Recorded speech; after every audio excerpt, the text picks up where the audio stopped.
세상에 떠도는 기묘한 괴담들.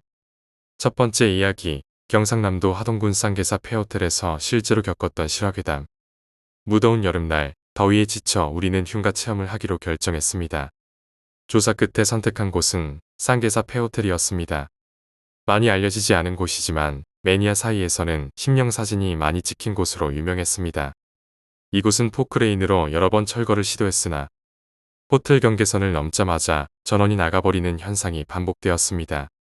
또한 많은 체험자들이 2층 복도 벽을 긁는 도깨비 영상을 목격했다고 전했습니다. 장난 아닌데? 완전 재밌겠는데? A는 활짝 웃으며 말했습니다. 그럼 언제 갈래? 제가 물었고, B는 이번 주 토요일 콜 보충 없는데. 그래서 우리는 토요일로 일정을 잡았습니다. 그날의 날씨는 맑음으로 예보되어 더욱 기대감을 높였습니다.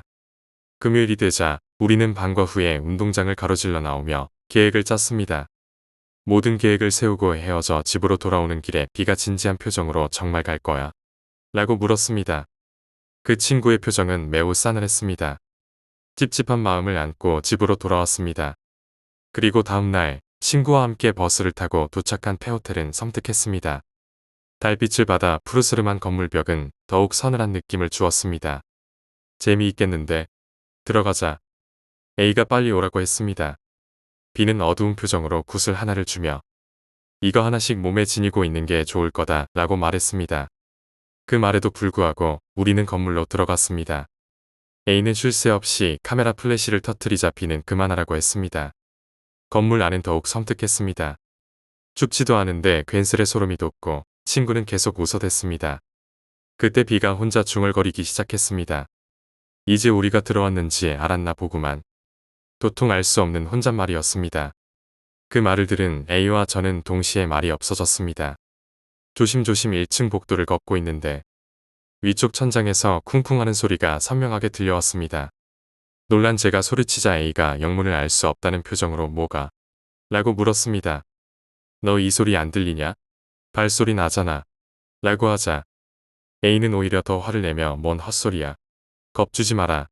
라고 했습니다. 식은땀이 흐르기 시작했습니다. 그때 B가 묻더군요. 너 굿을 버렸냐? 사실 너한테 받은 물건이 좀 무서워서. 티격태격 말씨름하는 동안에도 쿵쿵거리는 소리는 계속 들려왔습니다. 누가 먼저 와서 뛰어다니나? 라고 했더니 B가 한숨을 푹 쉬며 말했습니다. 달리는 거 아니다. 계속 받고 있는 거다. 머리 말이다. 그 말을 듣는 순간 몸이 휘청거리더군요. 그제서야 소리가 멈췄습니다. 그러나 그 소리가 멈추자마자 아까와는 다른 쿵쿵 소리가 더 크게 점점 가까이 들려오기 시작했습니다. 그땐 일단 도망가야겠다고 생각이 났고 아이들도 놀라서 함께 뛰었습니다. 하지만 호기심이 무섭더군요. 달리던 도중에도 뒤에 따라오는 것이 궁금해서 뒤를 돌아보았습니다. 깨진 유리창을 통해 복도를 밝게 비추는 구간에서 무언가가 보였습니다. 웃고 있었습니다. 찢어질 듯한 두 눈에서는 무언가가 흘러내렸고 달려오는 모습조차 기이했습니다. 팔과 다리는 제각기 이상한 방향으로 꺾여 있었습니다. 희죽희죽 웃으며 달려오는 모습이 보였습니다. 점차 가까워지고 있었습니다. 점점 벌어지던 입이 갑자기 쫙 찢어지며 저희를 향해 성대가 갈라질 듯한 높은 톤의 여자 목소리로 나가라고 소리쳤습니다. 두 눈에서 눈물이 줄줄 흐르고 다리는 사정없이 복도를 내리치며 달렸습니다. 겨우 탈출한 우리는 바로 버스를 타고 집으로 돌아왔습니다. 아무 말 없이 인사만 하고 각자의 집으로 향했습니다. 그날 밤 꿈을 꾸었습니다. 벗어나도 끝이 없는 복도를 달리는 꿈이었습니다. 다시는 겪고 싶지 않은 그런 꿈을 말입니다. 그리고 시간이 지나 어느 정도 웃으며 말할 수 있게 된 그 사건을 B에게 물었습니다. 너 그거 구슬 뭔데? 한마디로 말하자면 귀신 부르는 거다. 그 이후로 B에게 받은 물건은 절대 받지 않기로 했습니다. 두 번째 이야기, 홋카이도에서 만난 기이한 여인. 저는 홋카이도에서 공부할 때 친구들과 자주 근처 패밀리 레스토랑을 찾곤 했습니다. 우리는 주로 음료와 감자튀김만 주문해 마감 시간까지 이야기를 나누며 시간을 보냈습니다. 어느 날 평소와 같이 패밀리 레스토랑에서 수다를 떨고 있을 때 창밖에서 누군가 우리 안을 들여다보고 있는 것을 발견했습니다. 젊은 여자였습니다. 처음에는 가게 안에 아는 사람이 있나 싶었습니다. 하지만 그녀는 10분이 넘도록 움직이지 않고 가게 안을 부담스럽게 쳐다보고 있었습니다. 신경이 쓰여 옆에 있던 친구의 어깨를 찔렀습니다. 저 여자 안 보여? 이상하지? 친구가 대답했습니다. 웬만하면 안 보는 게 낫지 않을까? 이상한 사람이면 얽히면 안 되잖아. 그리고 우리는 다시 아무렇지 않은 듯 이야기를 이어갔습니다. 하지만 무심코 다시 그쪽을 바라본 순간 여자가 움직였습니다. 바로 옆으로 미끄러지듯이 움직였습니다. 보통 사람들이 움직일 때는 반드시 어깨가 움직이는데 그녀는 그렇지 않았습니다. 친구들과 이 여자에 대해 이야기를 나누었고 결론은 이 세상 사람이 아닐 거야 였습니다. 하지만 반박하는 친구도 있었습니다. 그냥 정신 이상한 여자일 수도 있지. 귀신이 무슨 이렇게 우리에게 다 보이냐? 귀신일 거라고 했던 친구는 나중에 알게 될 거라는 의미심장한 말만 던졌습니다. 몇 년이 지나 또 친구들과 그 패밀리 레스토랑으로 향했습니다. 또 저 여자야. 이전처럼 지금도 창 밖에서 가게 안을 들여다보고 있었습니다. 저는 차마 돌아보지 못했습니다. 그러던 중 한 친구가 안심한 듯 같다라고 말했습니다. 그때와 생김새도 가게 안을 바라보는 그 모습도 어깨를 움직이지 않고 사라지는 모습도 전혀 달라지지 않았습니다. 하지만 유일하게 달라진 건 친구와 눈이 마주쳤을 때 그 여자의 입모양이 움직였다는 것이었습니다. 우리는 조심스럽게 나와 그 여자가 서 있던 곳을 가보았습니다. 그리고 친구가 사람이 아닐 것이라고 했던 말을 이해할 수 있었습니다. 창 높이가 내 머리보다 훨씬 위에 있어 창문으로 고개를 들이밀려면 키가 3m 정도가 되어야 가능했습니다. 그리고 그 입모양을 보고 유추했을 때 그 여자가 했던 말은 길지 않았습니다. 또 만났네 라는 것이었습니다. 그 순간 저와 친구들은 소름이 돋았습니다. 누군가의 장난일 수도 없었고 그렇다고 단순한 우연이라고 하기에는 너무나도 이상했습니다. 친구들 모두 무거운 침묵 속에 잠겼고 우리는 서둘러 그 자리를 떠나기로 했습니다. 시간이 흘러 다시는 그 레스토랑에 가지 않기로 다짐했지만 그날의 기억은 여전히 생생했습니다. 가끔 친구들과 모여 이야기를 나눌 때마다 그 사건은 빠지지 않고 등장했습니다. 정말 그 여자는 무엇이었을까? 왜 하필 우리가 있는 날마다 나타났을까? 이런 질문들이 끊임없이 이어졌습니다. 몇 년 후 다른 도시로 이사를 갔고 친구들도 각자의 길을 걸어갔습니다. 하지만 그 여자에 대한 이야기는 우리 모두의 기억 속에 남아 있었습니다. 때로는 꿈속에서도 그녀가 나타나곤 했습니다. 그녀의 그 오싹한 눈빛과 말 없는 입모양이 계속해서 떠올랐습니다. 시간이 지나도 그 사건은 풀리지 않는 수수께끼로 남아 있습니다. 어떤 이는 진짜 귀신이라고 믿었고 또 어떤 이는 그저 이상한 여자의 장난이라고 했습니다. 하지만 그 누구도 확실한 답을 찾을 수 없었습니다. 그리고 우리는 다시는 그 패밀리 레스토랑을 찾지 않았습니다. 그곳은 이제 우리의 기억 속에서만 존재하는 미스터리한 장소로 남아 있습니다. 세 번째 이야기, 인천 수봉교회 근처의 공포체험. 혹시 인천에 있는 수봉교회라고 아세요? 제가 그 근처 놀이터가 하나 있었는데 그곳에서 겪은 일입니다. 초등학생 때 그곳에서 얼음땡을 자주 했었습니다. 그렇게 놀다 보면 항상 해가 떨어지고 있었죠. 그날도 역시나 얼음땡을 신나게 하다 보니 이미 해가 저물고 있었습니다. 지금 생각해보면 왜 그랬나 싶은데 애들이 모두 집에 가자고 했는데 그날따라 아쉽더라고요. 그래서 너무 아쉬운 마음에 우리 집과 정반대에 살고 있던 친구를 데려다 준다며 그 친구 집 쪽으로 따라갔다가 다시 왔던 길을 되돌아가기 위해 수봉산 산책로로 올라갔다가 중간에 빠지는 길로 내려와야겠다 싶어서 수봉산을 혼자 열심히 올라갔습니다. 산책로를 따라서 올라가다가 빠지는 길로 내려오기 위해 빠지는데 산등성이에 웬 사람이 서 있었습니다. 이미 해는 저물어가니 산 밑 인가 쪽에선 하나둘 불이 켜지고 있는 시간이었습니다. 가로등은 아직 안 켜졌었고요. 그런 상황에 그곳에서 주변을 춤추듯이 빙글빙글 돌고 있길래 이상한 사람이네 하며 쳐다보다가 괜히 해를 끼칠 것 같아서 다시 제 갈 길을 가기 위해 내려가려고 했습니다. 그렇게 딱 뒤를 돌자마자 머릿속을 스치는 생각.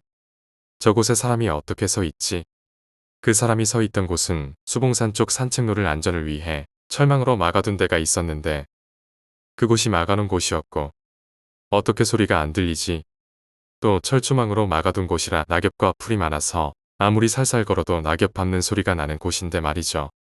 그 생각이 들자마자 미친 듯이 잘 보이지도 않는 내리막길을 뛰어 내려왔습니다. 그렇게 큰일은 벌어지지 않았지만 그렇게 집에 갈 때까지 뒤에서 시선이 느껴졌던 건 제 착각일까요? 네 번째 이야기, 방 안의 어둠 속에서 들린 기묘한 소리. 이때 전에도 평소에도 기가 약한 나는 가위에 엄청 자주 눌렸어. 그날은 내 방에서 불 다 꺼놓고 책상 위 스탠드만 켜놓고 공부 중이었어. 어두운 방에 딱 내 책상만 밝았지. 그러다가 깜빡 잠들었는데 손톱으로 벽지를 때리는 소리랄까? 톡톡 하는 그런 소리가 들리더라. 워낙 가위에 자주 눌려서 사실 귀찮기도 했고 그냥 눈 감고 계속 자려고 했는데 그 톡톡 거리던 소리가 커지며 미친 듯이 치는 소리로 바뀌는 거야. 그제야 무서워져서 눈을 떴는데 내가 눈을 뜨니 기다렸다는 듯이 그 소리와 함께 깔깔거리는 웃음소리까지 들리기 시작하더라. 그리고 내가 켜놓았던 스탠드 등은 꺼져 있었어. 하지만 내 방이니 동선은 익숙하잖아. 근데 다행히 가위가 아닌 것 같더라. 몸이 움직이더라고. 아니 어쩌면 다행히 아니었는 거겠지. 어쨌든 방을 나서니 소리가 안 들리길래 안도를 했어. 오히려 내가 한심해 보이더라. 어쨌든 그래서 방 건너편에 있는 화장실로 갔어. 문틈이 살짝 열려 있는데 유난히 어둡길래 뭐지 하며 문틈을 보니 문틈 꼭대기에서 어떤 눈동자가 날 내려보고 있는 거야. 그래서 깜짝 놀라서 넘어졌어. 그리고 넘어지고 정신을 차렸을 땐 또 내 방 의자에 앉아 있는 상황인 거야. 그리고 아직 상황 파악도 안 됐는데 희미하게 들리던 그 소리가 다시 점차 커지기 시작했어. 점점 소리가 커지더니 눈물이 나오려 하더라. 또 바로 방을 벗어나려 하는데 아까 겪은 일이 생각나며 화장실을 갔다간 죽을 수도 있다는 생각이 머릿속을 스쳤어. 그래서 일단 방을 나서자마자 고개를 푹 숙이고 반대편을 보지 않은 채 신발만 신고 집 밖으로 나왔어. 막상 나오니 한밤중인데다가 급하게 나와서 지갑도 핸드폰도 없는 상태였던 거지. 그래서 일단 바람 좀 쐬다 보니 괜찮은 것 같아서 다시 집으로 들어갔어. 거실엔 어머니가 계시길래 어머니 왜 이 시간에 일어나셨어요? 라고 묻고는 방으로 들어가려는데 어머니가 상기된 얼굴로 날 부르시는 거야. 그래서 난 어머니가 PC방이라도 가서 놀다 온 줄 아나 보다 싶어서 대꾸하려는데 어머니의 질문이 생뚱맞은 거야. 너 여자친구랑 어디서 놀다가 왔냐? 여자친구를 왜 몰래 내 방에 데려와?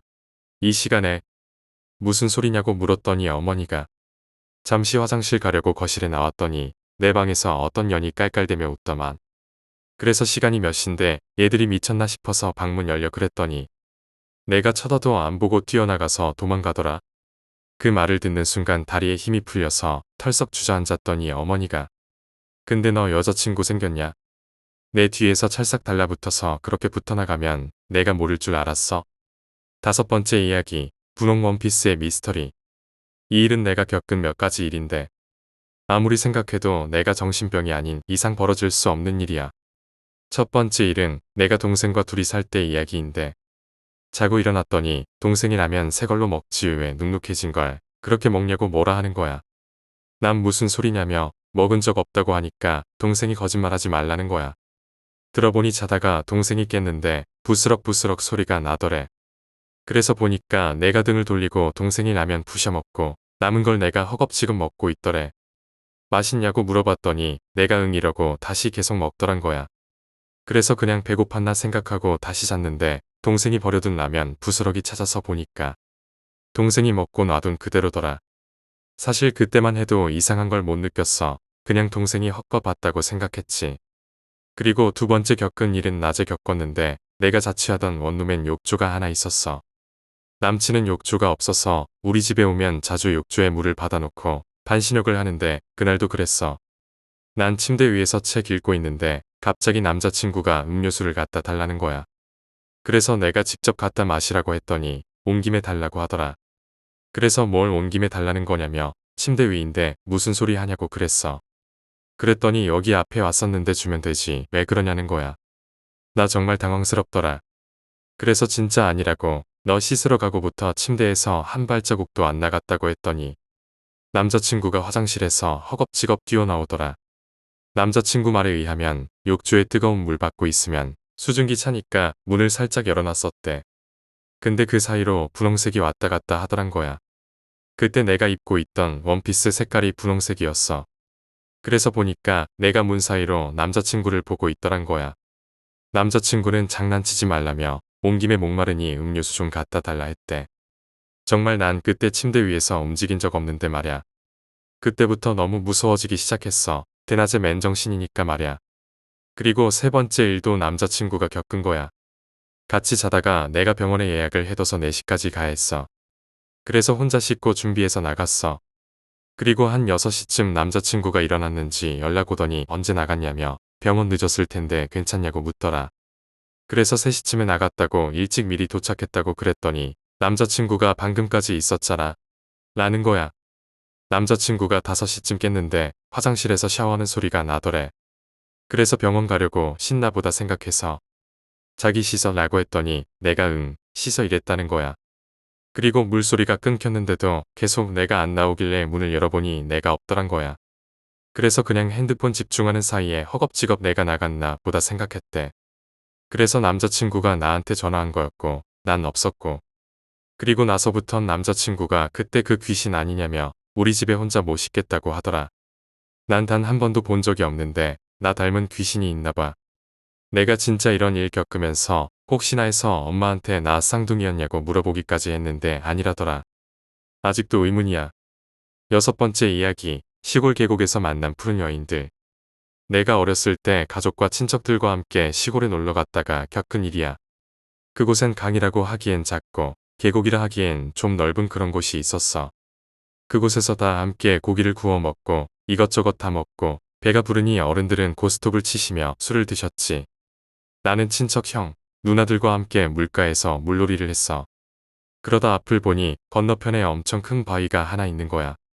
그걸 보고 나는 친척 형, 누나에게 말했어. 나 수영 엄청 잘해.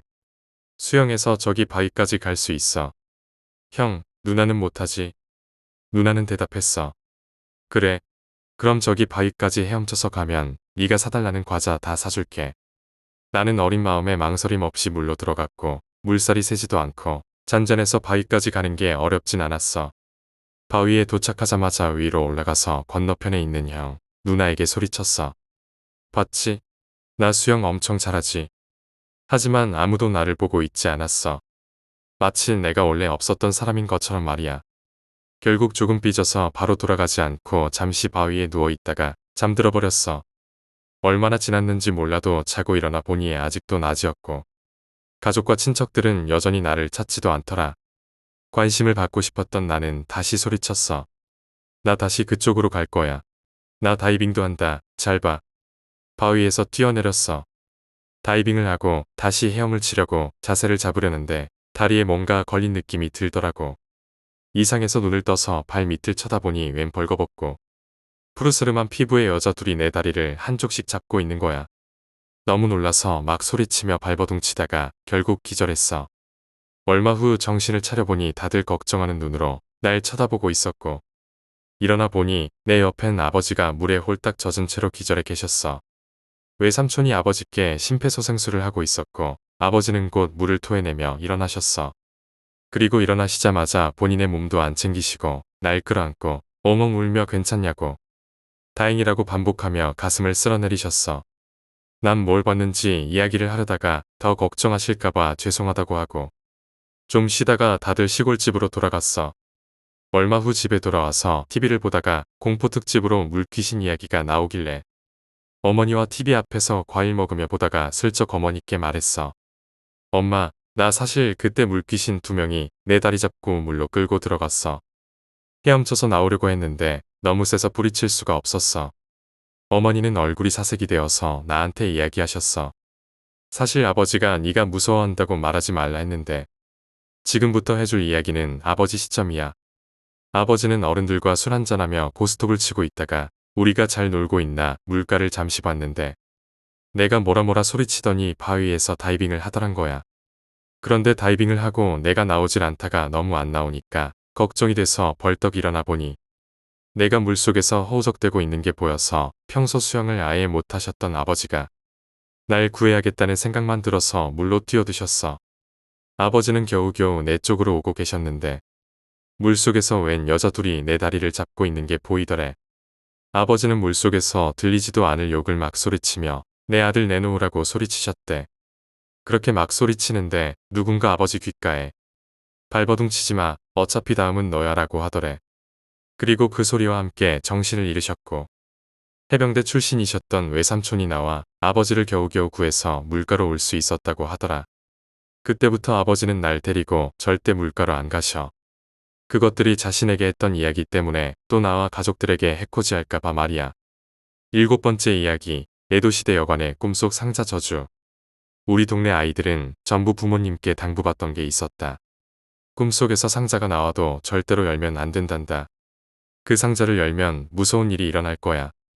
대학생 무렵 지역에서 내려오는 이야기를 조사할 기회가 생겨서 나는 그 상자라는 것에 대해 조사해보기로 했다.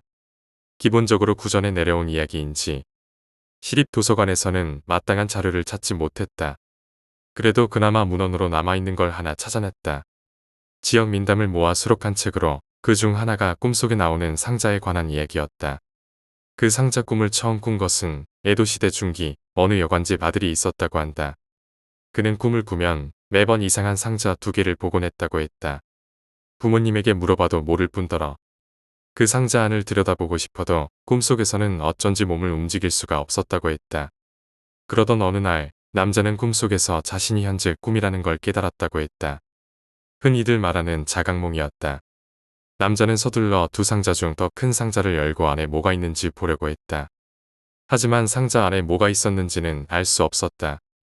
상자를 연 순간 귓가에 울려 퍼진 큰 고함 소리에 꿈에서 깨어나 버렸다. 고함을 친 것은 옆에서 자고 있던 아버지였고 아버지는 이미 숨이 끊어진 후였다. 딱히 병이 있었던 것도 아니고 무척 건강했던 아버지였다. 그런데 갑작스레 세상을 떠난 것이다. 남자는 직감적으로 자신이 꿈속의 상자를 열었기 때문이라고 생각했다.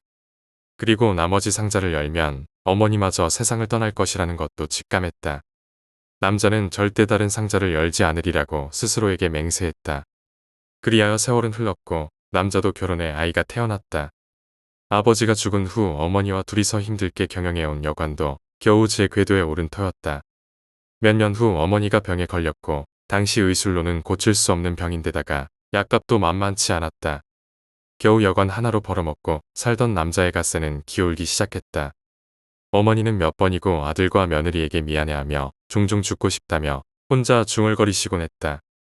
그런 나날이 이어지다 남자는 마침내 결심했다. 상자를 열기로.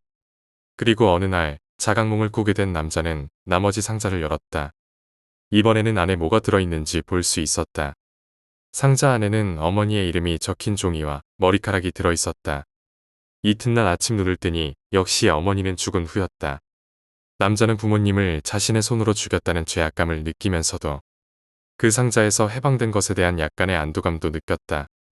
맨날 꿈을 꿀 때마다 꿈의 상자가 나오는데 그게 뭔지 알아? 이렇게 딸이 물어보기 전까지는 이 이야기를 올해 처음 모인 중학교 동창회에서 문득 생각이 나서 꺼낸 적이 있다. 그랬더니 의외로 나 말고도 이 이야기를 조사했던 녀석들이 몇 있었다. 대부분은 내가 찾아낸 이야기 정도만 알고 있었지만 딱 한 명, A는 나보다 더 깊게 조사했던 것 같았다. A는 그 상자의 저주가 태어난 이유까지 알아낸 듯했다. 나는 무척 신경 쓰여 물어봤지만 A는 단호하게 거절하며 알려주지 않았다. 그리고 우리에게 절대 그 이상 조사하지 말라며 못을 박을 뿐이었다. 이유는 알 수 없었지만 너무도 진지한 A의 모습에 나는 입을 다물 수밖에 없었다. 그 후 나는 A의 말대로 그 상자에 관해 잊고 살고 있었다. 그런데 최근 다른 친구 녀석에게 이런 문자가 하나 왔다. A가 말한 대로 절대 그 상자의 유래를 조사하면 안 돼. 도대체 그 상자엔 어떤 유래가 얽혀 있는 걸까? 8번째 이야기, 벽장 속 괴물과 아빠의 비밀. 엄마, 벽장 속에 괴물이 있어. 딸아이가 방 한켠에 있는 벽장을 가리키며 말했다. 얼마 전부터 딸아이는 벽장 속에 괴물이 있다며 혼자 자는 것을 싫어했다. 밤마다 칭얼거리는 아이를 어르고 달래며 억지로 재워도 얼마 가지 않아 잠에서 깨어 엄마를 찾았다. 난 작게 웃고는 딸아이의 머리를 쓰다듬으며 말했다. 벽장 안엔 괴물이 아니라 아빠가 있어. 어젯밤 남편이 괜찮은 해결 방안을 생각해냈다. 아이가 잘 무렵 남편이 벽장 속에서 나오는 것을 보여주는 것이었다. 그 모습을 보면 딸아이는 벽장 속에 아빠가 있다고 생각하며 안심하게 될 것이다. 내 말에 딸이 어리둥절하고 있을 때 벽장 문이 열렸다. 딸아이는 걸어 나오는 아빠의 모습을 보더니 놀라서 토끼 눈이 되었다. 알겠지? 벽장에 괴물은 없어. 이제 안 무섭지? 내 말에 딸은 씩씩하게 고개를 끄덕였다. 남편이 방을 나간 뒤 딸아이는 기분 좋게 잠잘 준비를 했다. 다행히 아빠가 왜 벽장 속에 있었는지는 궁금해하지 않는 것 같았다. 아이가 완전히 잠에 빠져든 것을 확인하고는 살금살금 걸어 아이의 방을 빠져나왔다. 남편이 철없고 아이 같다고 생각했는데 오늘은 제법 믿음직스러웠다. 다음 날 웅크리고 있어서 목이 아프다고 툴툴대는 남편을 달래 출근시키고 딸아이를 유치원에 보낼 준비를 했다. 밤사이 한 번도 엄마를 부르지 않고 잘 잔 걸 보니 남편이 준비한 쇼가 효과가 있었던 것 같았다. 난 아침을 먹는 딸에게 말했다. 우리 예쁜 딸, 어제는 엄마도 안 부르고 혼자 잘 잤네. 딸은 고개를 끄덕이며 씩씩하게 대답했다. 응, 이제 괴물이 아빠랑 같이 가서 안 무서워. 이해할 수 없는 딸의 대답에 난 다시 물었다. 괴물이 아빠랑 같이 갔다니? 딸아이는 싱긋 웃으며 설명을 시작했다. 맨날 벽장에서 조그만 괴물이 나와서 나 죽인다고 했었는데 근데 아빠가 벽장에서 어제 나올 때 괴물이 아빠 머리에 매달려서 같이 나갔어. 이제 벽장에 아무것도 없어. 그래서 안 무서웠어. 딸아이는 그 말을 끝으로 다시 아침밥 먹기에 열중했다. 오늘 아침 목이 아프다며 툴툴대던 남편의 모습이 떠올랐다. 그저 쭈그리고 있어서라고 생각했는데 멍하게 있던 나는 때마침 울린 전화벨 소리에 정신을 차렸다. 난 딸아이의 모습을 잠시 바라보곤 전화를 받았다. 그리고 남편의 교통사고 소식을 듣게 되었다. 9번째 이야기, 검게 그을린 미싱 공장. 우리 동네 바로 옆엔 미싱 공장이 하나 있었다. 공장 내부엔 요란한 미싱 소리가 매일 들려왔고 작업복을 입은 아주머니와 아가씨들이 매일같이 공장 안에서 미싱을 돌렸다. 점심시간엔 직원들이 공장 밖에 나와서 빵과 우유를 먹으며 짧은 점심시간을 보냈고 가끔 동네 사람들에게서 점심밥을 돈 주고 사 먹었다. 그러던 어느 날 동네 옆 미싱 공장에서 검은 연기가 솟아올랐다. 화재가 발생한 것이었다. 타오르는 불길까지는 못 봤지만 공장 안엔 자욱한 검은 연기가 불길처럼 활활 타오르며 하늘로 뻗어가고 있었다. 공장 밖으로는 직원들이 쏟아져 나왔다. 수건으로 입과 코를 막고 직원들은 공장의 작은 문을 통해 우르르 쏟아져 나왔다. 검은 연기 때문에 눈이 매워서인지 직원들은 공장과 동네를 구분한 철조망 울타리까지 와서 부딪힌 뒤에야 자신들이 밖으로 탈출했다는 걸 깨달은 모양이었다. 소방관이 출동해 불길을 제압하긴 했지만 연기 때문에 탈출하지 못한 일부 직원들은 공장 내부에서 결국 질식사했다고 했다. 검은 연기의 원인은 미싱 공장 내부 창고에서 출고를 앞둔 재고 물품 옆에서 담배를 피우고 꽁초를 대충 버렸는지 물품 사이로 들어갔고 그곳에서 불씨가 살아나 불길이 일어나서 유독가스가 발생하고 창고 안엔 연기가 가득 찬 상태에서 그걸 모르던 직원들이 창고를 개방해서 순식간에 연기가 미싱 공장 내부를 가득 채웠다고 했다. 경찰은 담배 꽁초를 버린 사람을 찾고자 했지만 결국 찾지 못했다. 동네에선 공장 작업 시간에 창고에서 담배를 피며 여유를 부릴 사람이 누가 있겠냐며 공장 사장의 아들이 범인이라는 소문이 나돌았다. 공장 사장의 아들이 아버지가 없을 때면 창고에 가서 농땡이를 피운다는 걸 공장 직원들이 화재가 발생하기 전부터 동네 사람들에게 점심을 얻어먹으며 자주 이야기했기 때문이었다.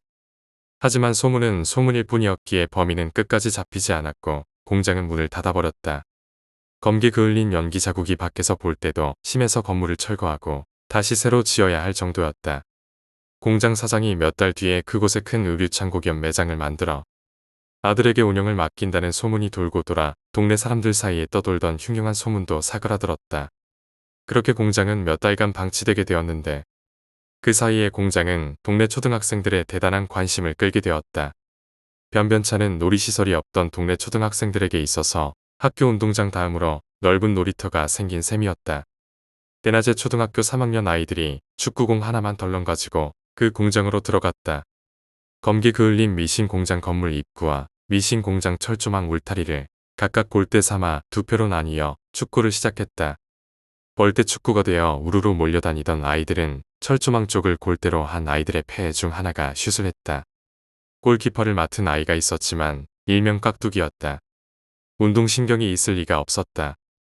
공은 결국 키퍼를 지나쳐 골인해서 미싱 공장 내부로 들어가 버렸다. 골키퍼를 향한 같은 편의 비난이 날아왔고 공은 결국 골키퍼를 맡았던 아이가 가지고 나오게 되었다. 다른 아이들은 그동안 공장 앞에 서서 누가 잘못했고 못했다고 이야기하며 깍두기가 공을 가지고 나올 때를 기다렸다. 하지만 기다려도 깍두기는 나오지 않았다. 처음엔 짜증을 내던 아이들도 시간이 길어짐에 따라 두려움을 느끼기 시작했다. 건물 입구에서 내부를 향해 깍두기를 맞던 아이의 이름을 연신 불렀지만 대답은 없었다. 이윽고 아이들 중 하나가 울기 시작했고 패거리 중 덩치가 가장 큰 아이가 선봉이 되어 다 함께 안으로 찾으러 가기로 했다. 공장 내부는 화재 때 발생한 검은 연기 때문에 전부 검게 칠해진 상태였다. 천장도 바닥도 기계들도 전부 전기 공급도 중단되었으므로 암흑천지였다. 천천히 손을 잡고 일렬로 들어가는 아이들. 줄 맨 끝에 아이는 공장 입구에 서 있기로 했다. 그렇게 공장 안으로 가장 먼저 들어간 덩치 큰 아이의 눈은 점점 어둠에 익숙해졌고 공장 한가운데 미신 기계들 사이에서 홀로 쪼그려 앉아있는 깍두기가 보였다. 땅에 떨어져 있는 공을 짚고는 가만히 쭈그려 앉아있는 깍두기가 보였다. 너 거기서 뭐해? 라고 깍두기에게 물었지만 대답은 없었다. 뒤에 있던 아이들이 깍두기의 기색이 심상치 않은 걸 감지했는지 동요하자 선봉에 있던 덩치 큰 아이도 겁을 먹기 시작했다. 천장과 바닥은 구분되지도 않았고 가까운 물체도 검게 칠해져 분간할 수 없는 상황 속에 아이들의 불안함은 극도로 높아졌다. 공 찾았으면 빨리 나와. 덩치 큰 아이가 외쳤지만 깍두기는 미동도 없었다. 이윽고 덩치 큰 아이와 손을 잡고 있던 아이가 손을 놓고 소리를 질렀다. 그 뒤에 있던 아이도 소리를 지르며 달아나 버렸다. 딱히 뭔가를 본 건 아니었다. 그저 겁에 질렸을 뿐이었다. 덩치 큰 아이는 예상치 못하게 혼자 남겨졌다. 오금이 저려오는 상황에서 덩치 큰 아이는 순간적으로 깍두기에게 화가 났다. 그 녀석이 안 나오니 이렇게 되었다고 생각했다. 덩치 큰 아이는 씩씩거리며 불안한 호흡으로 뚜벅뚜벅 걸어가서 깍두기의 어깨 쪽 옷을 잡고 질질 끌듯이 걸어 밖으로 나왔다. 공장 밖으로 나와 환한 햇살을 다시 보자 덩치 큰 아이는 안심이 되어 자신도 모르게 얼굴에 미소를 그렸다. 그와 동시에 아이들에게 어떻게 친구를 버리고 가냐? 겁쟁이들아 라면 올릴 정도로 여유를 찾았다. 그리고 자신이 끌고 나온 깍두기의 모습을 봤는데 그 아이는 여전히 넋이 나간 얼굴로 계속 땅바닥만 보고 있었다. 너 축구공은? 밖에서 기다리던 아이들 가운데 하나가 깍두기의 빈손을 보며 물었다. 덩치 큰 아이는 분명 깍두기가 공을 짚고 있던 모습을 보았었다. 너 아까 잡고 있던 공은? 깍두기는 발작하며 말하듯 바지에 오줌을 지리기 시작했다. 갑작스러운 동발 행동의 아이들은 당황해 깍두기만 바라봤다. 깍두기는 이어서 넋이 나간 얼굴로 사색이 되어 초등학생이라고 믿기지 않을 정도로 미친 듯이 말하기 시작했다. 공 찾으러 안에 들어갔는데 너무 깜깜한 거야. 안에 책상이랑 기계 때문에 찾기도 힘들고 눈이 적응될 때까지 기다렸는데 어둠 속에서 기다렸는데 조금 지나니까 안에 그림자 윤곽 같은 게 보였어. 그래서 찾을 수 있겠다 싶어서 주변을 둘러보는데 미신 기계들 사이로 뭔가 통통 튀는 거야. 잘 보니까 동그란 게 축구공이다 싶어서 공을 딱 두 손으로 집었어. 아이들은 순간 이해했다. 그때까지 축구공이 통통 튈 리가 없으니까. 머리. 깍두기가 검게 그을린 두 손에 긴 생머리카락을 들어 보이며 말했다. 몇몇 아이들은 공장 쪽으로 비명을 지르며 도망갔다. 덩치 큰 아이가 고개를 돌려 공장 입구를 바라보았다. 공장 입구에서 검은 연기가 스멀스멀 퍼져 나오는 게 보였다. 아니었다. 검은 연기가 아니라 검게 그을린 사람의 머리가 밖을 쳐다보며 자신의 머리카락과 손을 하늘하늘 흔들며 밖으로 뻗고 있었다. 덩치 큰 나이마저 깍두기를 버리고 집으로 도망갔다. 그리고 부모님께 이 사실을 말했고 저녁 무렵이 되어서 부모님이 공장 앞에 가서 바닥에 쓰러져 있는 깍두기를 발견해 그 아이 부모님의 집으로 데려갔다. 그 일 이후 동네 초등학교에는 아이들이 공장에 출입하지 못하게 해달라는 가정통신문이 배부되었고 몇 달 뒤 그 공장 건물을 허물고 지은 의류 매장에서 시장 아들이 피를 토하며 쓰러져 죽었다. 사인은 폐암이었다. 이후 미신 공장 사장을 그 동네에서 본 사람은 없다. 동네 사람들은 그 아이들이 창고에서 담배를 피웠던 게 틀림없다고 확신했다. 그리고 그날 아이가 만진 축구공은 분명 질식해서 죽어가던 직원의 귀신이었을 것이라고.